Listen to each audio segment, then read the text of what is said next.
सुप्रभात बच्चों। आज हिंदी साहित्य में आप पाठ दूसरा पढ़ेंगे, जिसका शीर्षक है जैसा सवाल वैसा जवाब।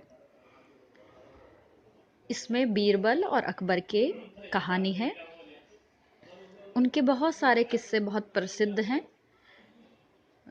जो बीरबल है वो अपनी बुद्धिमानी, अपनी हाजिर जवाबी के लिए बहुत ज़्यादा प्रसिद्ध है।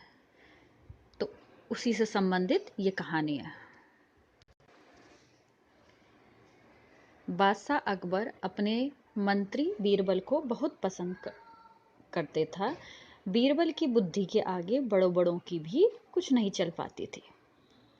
बुद्धि का मतलब है जो उनकी अक्ल है या उनकी होशियारी है।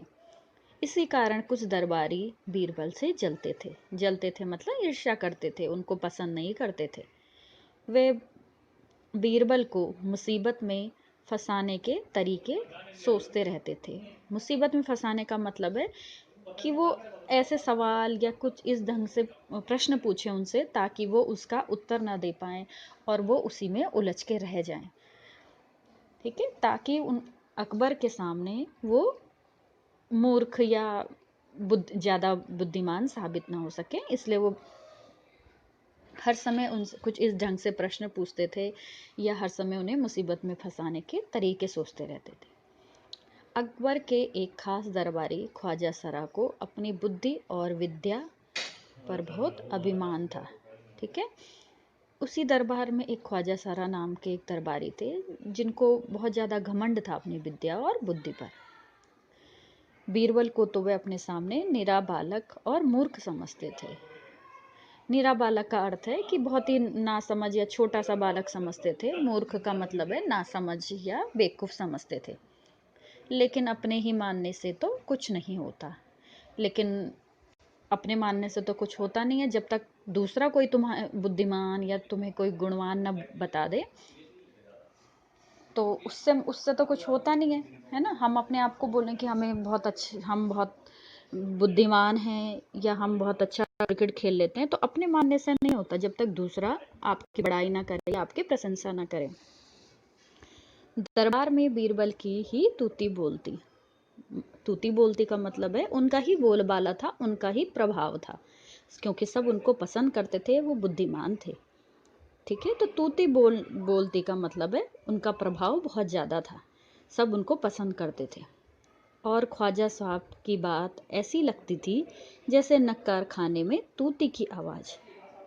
ठीक है, नकार खाने का अर्थ है जहाँ पर बहुत ज़्यादा हल्ला होता है और तब कोई बात बोली जाए तो वो सुनाई नहीं देती है। ठीक है, तो नकार खाने का अर्थ है जैसे ढोल नगाड़ों की जब आवाज़ बहुत ज़्यादा होती है तो उसमें आप कुछ भी बोलते हैं तो कुछ सुनाई नहीं देता है। तो उनकी बात ऐसी थी कि मतलब कोई उस पर ध्यान ही नहीं देता था, सब उनकी बातों को नज़रअंदाज करते थे। कोई ज़्यादा सब बोलते थे कि ऐसी बातें जैसे बेफालतू की बात बोल रहे हैं जैसे, तो कोई इन पर ज़्यादा ध्यान नहीं देता था। ख्वाजा साहब की चलती तो वे बीरबल को हिंदुस्तान से निकलवा देते, लेकिन निकलवाते कैसे? क्योंकि जो ख्वाजा साहब थे वो तो उनको देख के ईर्ष्या करते थे, जलते थे। वे अपने आप को ही बुद्धिमान समझते थे, तो इसीलिए वे चाहते थे कि काश मैं बीरबल को यहाँ से निकाल देता तो सब मेरी ही प्रशंसा करते, मेरी विद्या बुद्धि की ही प्रशंसा करते। लेकिन वो ऐसा कर तो सकते नहीं थे। एक दिन ख्वाजा ने बीरबल को मूर्ख साबित करने के लिए बहुत सोच विचार कर कुछ मुश्किल प्रश्न पूछ लिए। ठीक है, उन्हें विश्वास था कि बादशाह के उन प्रश्नों को सुनकर बीरबल के छक्के छूट जाएंगे। ठीक है, ये तो आप सुन ही रहे हैं, पहले से ही पाठ में पहले से ही बता रहे हैं कि वो इस ढंग के तरीके सोचा करते थे कि कैसे बीरबल को फंसाया जाए। तो ख्वाजा सरा है उन्होंने कहा चलो उसको मूर्ख साबित या बेवकूफ़ साबित करने के लिए उन्होंने सोच विचार कर ऐसे प्रश्न पूछे ताकि उन्हें लगा कि जो बीरबल है वो तो उत्तर दे ही नहीं पाएगा। ठीक है, तो उसको मैं आसानी से मूर्ख साबित कर लूँगा। और लाख कोशिश करके भी संतोषजनक उत्तर नहीं दे पाएगा। संतोषजनक का मतलब है जो उनको संतुष्ट कर सके, जो उनको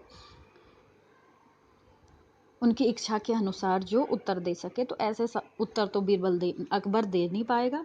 तो दे नहीं पाएगा, तो इसलिए उन्होंने सोच समझकर प्रश्न पूछ लिए। फिर बादशाह मान लेगा कि ख्वाजा स्वरा के आगे बीरबल कुछ भी नहीं। तो जब बीरबल प्रश्नों के उत्तर नहीं दे पाएगा, संतोषजनक उत्तर नहीं दे पाएगा, सही जो उसका सटीक उत्तर है वो नहीं दे पाएगा, तो दरबारी और राजा भी मान लेगा कि मैं ही बुद्धिमान हूँ, या मेरी बुद्धियाँ और बुद्धि ही सबसे बड़ी है, बीरबल से बड़ी है मेरी बुद्धि, मैं उनसे ज़्यादा बुद्धिमान हूँ। ख्वाजा साहब अचकन पगड़ी पहनकर दाढ़ी सहलाते हुए अकबर के पास पहुँचे और सिर झुकाकर बोले, बीरबल बड़ा बुद्धिमान बनता है। अचकन कहते हैं एक कुर्ता होता है, कुर्ते को ही कहते हैं, मतलब वो लंबा सा होता है, ठीक है, और चमकीला भड़कीला सा होता है, उसको अचकन कहते हैं। आप भी उसकी लंबी चौड़ी बातों के धोखे में आ जाते हैं। मैं चाहता हूँ कि आप मेरे 3 सवालों के जवाब पूछकर उसके दिमाग की गहराई नाप लें। उस नकली अकल बहादुर की कलाई खुल जाएगी। ठीक है, तो यहाँ पर जो ख्वाजा साहब हैं, वो जो अकबर है उससे ये बोल रहे हैं कि जो बीरबल है वो फालतू में ही, मतलब एक बनावटीपन दिखाता है कि मैं बहुत ज़्यादा बुद्धिमान हूँ, जबकि वो ऐसा है नहीं। वो हर समय अपनी लंबी चौड़ी बातें करता है और आप भी उसकी बातों में आ जाते हैं। मैं जो 3 सवाल उससे पूछूंगा, ठीक है, आप उससे पूछेंगे तो उससे क्या होगा, उसकी जितनी उसकी बुद्धिमानी है, उसकी बुद्धिमानी का पता चल जाएगा, वो कितना बुद्धिमान है। मतलब दिमाग की गहराई नाप ले। दिमाग की गहराई नाप ले का मतलब यही है कि उसकी बुद्धिमानी का पता चल जाएगा कि वो कितना बुद्धिमान है। और जो वो नकली अकल बहादुर है, मतलब जो भी वो ऐसी झूठी बनावटी अपने आप को बुद्धिमान जो अकल लेके चल रहा है, जो आप उसे भी समझ रहे हैं, तो वो क्या करेगा, उसकी कलाई खुल जाएगी। कलाई खुल जाने का मतलब है उसका रहस्य खुल जाएगा। जब आप 3 सवाल उससे पूछेंगे तो वो जवाब तो दे नहीं पाएगा, तो इससे साबित हो जाएगा कि वो मूर्ख है, वो नासमझ है, कि उससे उसका सारा रहस्य खुल जाएगा, जो वो बनावटीपन दिखाता है कि मैं बुद्धिमान हूँ। ख्वाजा के अनुरोध करने पर अकबर ने बीरबल को बुलाया। अनुरोध करना मतलब रिक्वेस्ट करना, विनती करना। जब उन्होंने अनुरोध किया तो उनको बीरबल को बुलाया गया और उनसे कहा, बीरबल, परम ज्ञानी ख्वाजा साहब तुमसे 3 प्रश्न पूछना चाहते हैं, क्या तुम उनके उत्तर दे सकोगे? ठीक है, तो बीरबल बोले, जहाँ पना जरूर दूंगा, खुशी से पूछे। ख्वाजा साहब ने अपने तीनों सवाल लिखकर बादशाह को दे दिए। ठीक है, अकबर ने बीरबल से ख्वाजा का पहला प्रश्न पूछा कि संसार का केंद्र कहाँ है। संसार का केंद्र का अर्थ होता है जो बीच का भाग होता है, उसको केंद्र कहते हैं, सेंटर कहते हैं। ठीक है, तो उसने ये पहला जो उसका प्रश्न था कि संसार का केंद्र कहाँ है। बीरबल ने तुरंत जमीन पर अपनी छड़ी गाड़कर उत्तर दिया, यही स्थान चारों ओर से दुनिया के बीचों बीच पड़ता है। ठीक है, तो उन्होंने वहीं पर जो छड़ी थी उसको गाड़ कर उत्तर दिया कि यही संसार का केंद्र है। आप चाहे, अगर आपको विश्वास नहीं है तो आप क्या करें, फीते से नाप ले, सारे नाप ले कि यही इसका केंद्र है, यही इसका सेंटर है। यदि ख्वाजा साहब को विश्वास ना हो तो वह फीते से सारी दुनिया को नाप कर दिखा दे कि मेरी बात गलत है। ठीक है, क्योंकि पृथ्वी गोल है, तो आप जिस तरह से भी जाएंगे तो वो केंद्र ही होगा, तो इसीलिए उसने ऐसी बुद्धिमानी दिखाई।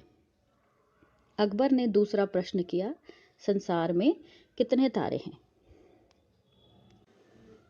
बीरबल ने एक भेड़ मंगवा कर कहा, इस भेड़ के शरीर में जितने बाल हैं उतने ही तारे आसमान में हैं। क्योंकि भेड़ के बाल चाहे किसी के भी हों, गिने नहीं जा सकते हैं, वो अनकाउंटेबल होते हैं, असंख्य होते हैं, उनको गिना नहीं जा सकता। वैसे ही तारे भी होते हैं, वो उन्हें गिना नहीं जा सकता। इसीलिए उसने ऐसा कहा कि जितने भेड़ के बाल हैं उतने ही तारे आकाश में। ख्वाजा साहब को इसमें संदेह हो तो वे बालों को गिनकर तारों की संख्या से तुलना कर लें, क्योंकि बाल तो वो गिन नहीं सकते थे, इसलिए ख्वाजा साहब गिन तो सकते नहीं थे अब उसके बाल। ठीक है, तो वो तुलना कैसे कर पाएंगे। अब अकबर ने तीसरा सवाल किया, संसार की आबादी कितनी है? बीरबल ने कहा, जहाँ पना संसार की आबादी पल पल घटती बढ़ती रहती है। क्योंकि हर पल लोगों का मरना जीना लगा ही रहता है। ठीक है।